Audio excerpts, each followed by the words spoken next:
Now, the Maharashtra Assembly has passed the Shakti Amendment Bill. Home Minister Dilip Walse Patil presented the bill today on the first day of the Assembly session. Opposition has supported the law. The Assembly passed it unanimously, and the bill will be presented in the Council. And after it gets passed, it will be sent for the Governor's approval. The bill provides stringent provisions touted to enhance women's security. It entails speedy trial in cases of crime against women and increases the quantum of punishment as well.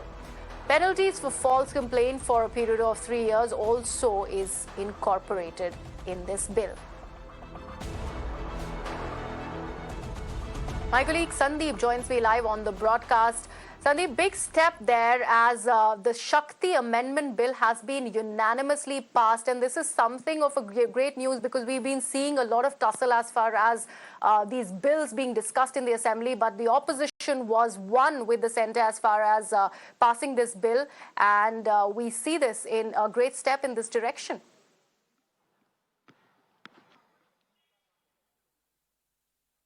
See, Greya, as you rightly said, that opposition was very much aggressive when this bill was introduced in last year, 2020. So the major amendments that have been made this year is that transgenders, including women as well as men, are included in the punishment thing. So any women, any transgender, or any men who is found in a foul play in this act will be punished, and in fact any women filing a false case against a man will also be punished.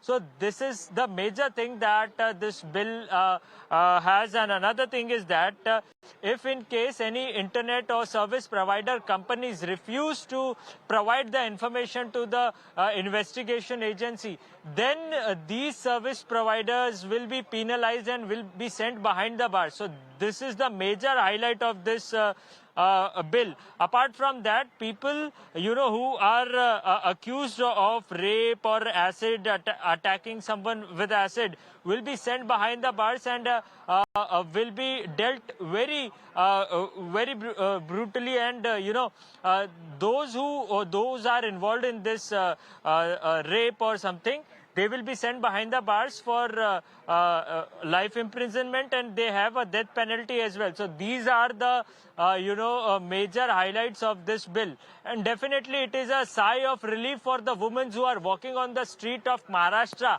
alonely. And this is definitely a message to the culprits who roam around the streets and who try to rape a woman, or who attempt to rape a woman, or who have some bad kind of mentality against a woman. So definitely the Maharashtra government is trying to send a message by passing such kind of law. Yeah. Absolutely, Sandeep. In fact, we can talk about the quantum of punishment also here, because that has been increased. So this would be one factor to dissuade people who actually attempt such crime against women. Big step in that direction. Also, take us through this entire thing about the quantum of punishment, that tenure being increased as far as these crimes, if they are brought to the notice of the police.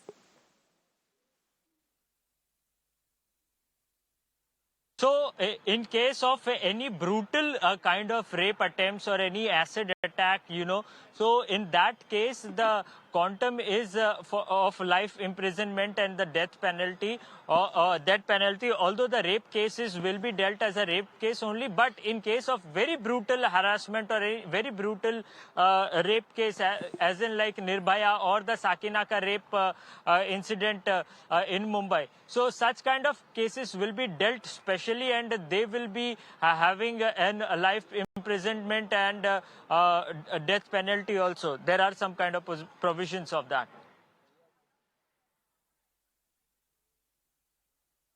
All right, Ketan also joins me live on the broadcast. Ketan, can you also throw light on what exactly this amendment entails, the changes that we've seen that have been brought about as this bill was introduced and passed unanimously?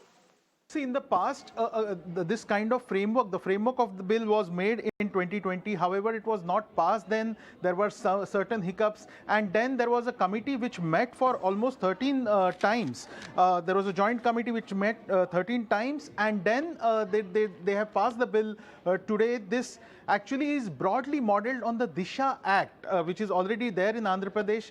That committee studied the Disha Act, its stringent provisions, and coming to the point, I mean, there are different sections that are amended of the CRPC, of POCSO Act, and of other relevant Indian Penal Code acts. So I'll quickly rush you. Like in case of acid attack, there is section 326, which is amended, and the punishment is from 15 years imprisonment to the maximum it could be a lifer. Then there are certain provisions which make it compulsory for internet data providers to provide data, otherwise face the law.